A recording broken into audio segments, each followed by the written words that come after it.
So, St Quentins Scar, it is the one map that we have been allowed to view with the alpha, and luckily enough I'm actually being given some gameplay by my friend FighterJet, so I've had to go on the game myself, but I found that it's a really engrossing game. It is so good at getting you into the sort of World War I feeling, and I will have several gameplay videos out expressing my views and beliefs, opinions, different things like that, and I'm also going to have one or two very early beginners guides, nothing too special because obviously the game's not out, I haven't played it enough myself, but some things that will help you as soon as you go on the game, and it will save you a bit of time because I would have really liked to have some guides like that when I first jumped on the game.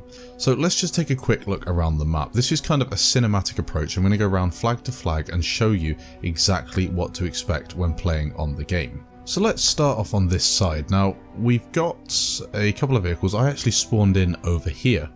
In one of the small tanks. In my opinion, it's the best tank on the game. I've gone on a couple of kill streaks myself. I've seen some people hit ones as large as 50 and 60. Haven't managed to get that high yet. I'm still getting to grips with it as I've only had a couple of hours on the game, but it's a lot of fun. It's a great little tank, this one. So starting off, you're going to make your way over to this flag over here, and this one is known as the Burning Mill, I think that's what they call it, and it is an absolutely lovely looking flag. If we take a look at it there, it is just fantastic, and most of that is destructible as well. I know they did say that everything is destructible, and I think that's a bit over the top because it is not all destructible, but the majority of it is, and it is micro destruction as well, so bricks falling down. If you shoot it, it will fall out. If you run into it with a tank, bits will fall down. It is very impressive, and the blades themselves as well are on fire, and this will move if, say, a plane hits it or the weather's a bit different. These will move faster paced, things like that. It does look superb. This flag is a good one, but I haven't experienced much gameplay because obviously it's one of the gimme flags, as I like to call them, the ones nearest their base. Most of the fighting will happen inside the tower because obviously when you cap the flag, you go inside the tower, you go up the stairs. But apart from that, you're going to maybe see a little bit of tank action on the main street and possibly a little bit back here on the back from the tanks. But as I said, not a massive flag, you're not going to get a massive amount of action. Now this is where I usually go when I start the game from this side. I follow this track down and I go over here to the monastery. Now this is Bravo flag. It is, in my opinion, the best flag on this map, purely because of the amount of infantry engagements that you will experience on the flag. If anyone's played the alpha, if anyone's had game time, they will know that this flag often gets absolutely jam-packed, and you'll have people hiding in corners such as this one here. You'll have them hiding behind you, so it's a bit slow turning around. You'll have them hiding in here, and as you run in, you're just faced with loads and loads of different engagements. And if you do manage to take everybody down, I've got a little clip on my channel actually of me taking the majority of people down with a pistol. It was a nice clip and it felt really good, but it's exactly that. It feels absolutely awesome. It feels like you've done a really good job, and it does take a special flag to pull that off. We saw a couple in Battlefield 4, but I don't think any managed to capture the infantry side of things as well as this flag. Okay, now onto the next flag. This flag down here is a Delta flag, and the reason this flag I think is quite nice is because of the surrounding wall that goes around the back of it. Now when the game starts, you can get around the back of this wall, you can get around the back of the building fairly unopposed, no one can see you come in, you could cap the flag. Throughout the game, these walls start to get destroyed. This building here gets destroyed. Things start to fall down, the roof of this, all of these windows get destroyed. I might throw in a couple of clips just on top to show you the sort of destruction I mean.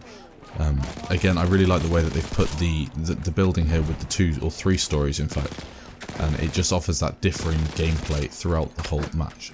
So if we whiz on to another flag, we've got a flag down here. Now this is Echo flag. Now Echo flag is a flag we saw a lot of action on during the Twitch live stream, the reveal event, and this one is a bit more open.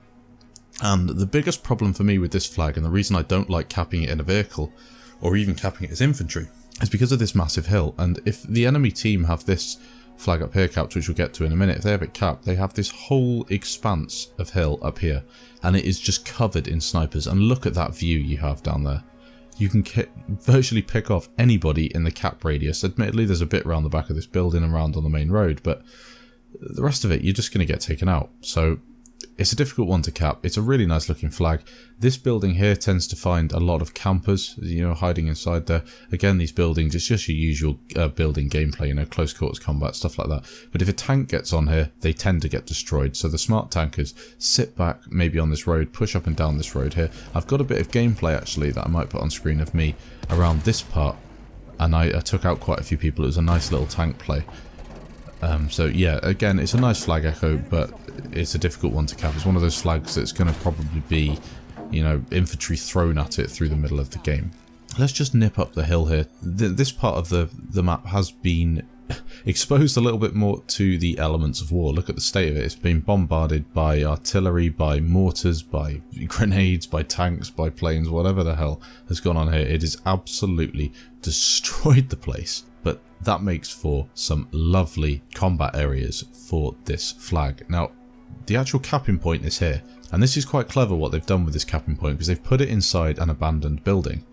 And I guarantee you, if you're playing on this flag in a tank and you can't find the person who's capping the flag, they will be there, in that corner there. The amount of times I've rolled up in a tank and seen, roll up on the road here, I'm looking for the guy. I can't see him. I've scanned the whole area. They are in there. So that is what you need to be looking for if you're playing the alpha and you're wondering why you can never cap this flag. That's where they usually are. Sometimes you might find them hiding in the rubble back here, but that is a really good spot to hide in. I have noticed one little glitch on this flag I might point out. If you're running through this little gap here, you can't actually get through and you get stuck and you can sink. You can see there's a bit of a gap. You sink in there and then you can just get ragdolled around and killed. So it's something to bear in mind. You can't actually go down there. Again, this is an alpha and the game's in a superb state for an alpha. I'm really impressed with what they've done, but yeah, just watch out for that. The final flag I want to take a look at will be up here. This is Freddy, as they like to call it, or Foxtrot as we'd usually be familiar with. A nice flag. It's the gimme flag of the Central Powers. A couple of things that are worth bearing in mind. This tower, again, as we saw on the first flag with the burning mill, a perfect sniper's nest.